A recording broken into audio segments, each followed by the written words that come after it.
দুখ লাগিছিলে, দুখতকৈ তাতোকৈ দুখ পাই আছিলোঁ। আজি মোৰ বহুত মানুহজন যেন আহিছে, আজি গাঁৱৰ ৰাইজ ওলাই আহিছে, আঁতৰৰ পৰাও আহিছে। আকাশ ফুকন আহা খাতিকেই গোটেই সকলো ৰাইজ ভাগি ভুগি আহিছে মোৰ ওচৰলৈ। মই এটা ভগা জুপুৰিত সোমাই আছোঁ। ভগা জুপুৰিটোৰ পৰা কেনেকৈ তেখেতসকলে গাঁৱৰ ল'ৰাসকলেও আঁতৰসকলেও কেনেকৈ মানুহগৰাকীক আমি নিবাৰণ কৰিব পাৰোঁ বুলি সেইটো কাৰণে আগবাঢ়ি উদ্ধাৰ কৰিব পাৰোঁহঁত আমি সেইটো কাৰণে ওলাই আহিছে। মই আজি নিচে মোৰ আনন্দ নাই, মানে বহুত আনন্দ। আজি ধুমুহা মাৰি আছে, মোৰ গাত যে ডাল ভাগি পৰিব মোক সেইটোলৈ চোৱা নাই। মই মানুহজনী জীৱটো হেৰি গুচুৱাওঁ বুলি মই এঘৰ মানুহলৈ গ'লোঁগৈ।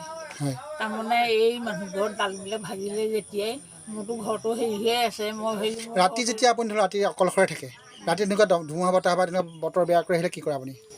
মই গধূলিলৈ আহিলে এই মানুহ ঘৰলৈ যামগৈ। ৰাতি যদি হৈ যায়, ৰাতি হ'লে মানে তেনেকেই বিচনা তলত সোমাই বিচনা তলতো নোসোমাওঁ, বিচনা তলত সোমাবলৈও ভয় লাগে।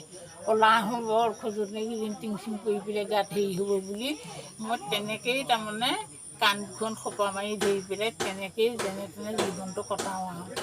যে মই এটা ভগা জুপুৰিত সোমাই আছোঁ। তোমাক যিজন মানুহে গুৰি ধৰিছে হেমন বুলি কয়, হেমনে ফটো মাৰি পেলাই এইবিলাক তেখেতক জনালে প্ৰথম জনাই তাৰপৰা মোক বোলে ববৌ আপুনি হেৰি কৰক, মই এই ফটোটো একেবাৰে আকাশ ফুকনলৈ দিওঁ। তেখেত আহিছিলে এই মই বেলেগ সুখী বুলি কৈছিলোঁ। মই আজি নিচিনা সুখী নাই আৰু। মই মানুহখিনিক পাইছোঁ, আকাশ ফুকনক পাইছোঁ, নামটো শুনিছোঁ, দেখা নাই আজি দেখিবলৈ পাম। নিজৰ সন্তানৰ গতে মই আগুৰি ল'ব পাৰিম। তোমালোকে আহিছে, তোমালোকক জানো মই এতিয়া বেয়াকৈ হেৰি কৰিছোঁ। মানুহৰ প্ৰতি আন্তৰিকতা থাকিব লাগিব। সেয়াকে মানুহ বুলি কয়। পশুৱেহে পশু কাম কৰে, মানুহে মানুহ কাম কৰে নকৰে। আজি আপুনি সুখী? এই মই সুখী বুলিছোঁ নহয়। মোৰ আজিৰ নিচিনা আনন্দ নাই, মই বহুত ঢকিয়াই গৈছোঁ। আজি খুব আনন্দ পাইছোঁ। মই যেন ঘৰটো কথালৈ জানে মানুহখিনিক পাইছোঁ যে কিমান আঁতৰৰ পৰা মানুহখিনি আহি পেলাই, গাঁৱখিনিয়ে আহি পেলাই, সিমূৰৰ পৰা আহিছে, কিমান মানুহ আহিছে, মেম্বাৰ আহিছে, সকলোখিনি আহিছে। মানে মই আচলতে বাইদেউনে মোৰ বৰমাই হ'ব বা খুৰী, মানত বৰমা বা খুৰী হ'ব। কিন্তু কথাটো আমাৰ স্থানীয় যুৱকসকলে কৈ থাকে, আমাৰ যিসকল কাৰ্যকৰ্তা যুৱবন্ধু আছে ভাৰতীয় জনতা পাৰ্টী অসম গণ পৰিষদৰ স্থানীয় বহু যুৱকেও আমাক বিষয়টো অৱগত কৰিছিলে। হয়তো যোৱা পৰহি প্ৰায় আচলতে কাম আৰম্ভ হৈছিলে। যোৱাকালি দ্ৰুতগতিত কাম হ'ল, আজিও হৈছে। অহাকালি আৰু পৰহিৰ ভিতৰত ইয়াৰ সমাপ্ত হ'ব। এটা ঘৰ তেখেতৰ নিৰ্মাণৰ আমি সিদ্ধান্ত গ্ৰহণ কৰিছিলোঁ।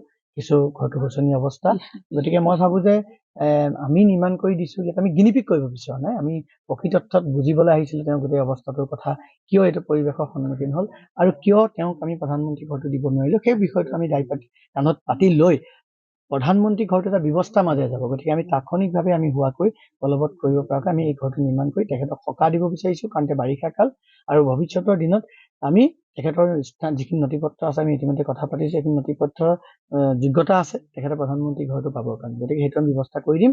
আৰু এই মুহূৰ্তত মই এইকাৰণে মোৰ মনটো আজি বেছি উৎফুল্লিত হৈছোঁ যে আজি দেৰগাঁও বিধানসভা সমষ্টিত ৰাইজে আমাক যথেষ্ট সমৰ্থন দিছে। আমাৰ কামাখ্যা প্ৰসাদ ডাঙৰীয়াক সাংসদ হিচাপে নিৰ্বাচন কৰাত যথেষ্ট সমৰ্থন দিলে। আৰু দ্বিতীয় কথাটো, কেন্দ্ৰতো আমাৰ চৰকাৰ ইতিমধ্যে আমাৰ ভাৰতীয় জনতা পাৰ্টীৰ চৰকাৰ হ'ব। অসমত 11খনলৈকে ইতিমধ্যে আমাৰ চিটত আমি আগবাঢ়ি আছোঁ ভাৰতীয় জনতা পাৰ্টী অসম গণ পৰিষদৰ আমাৰ মিত্ৰজোঁটে।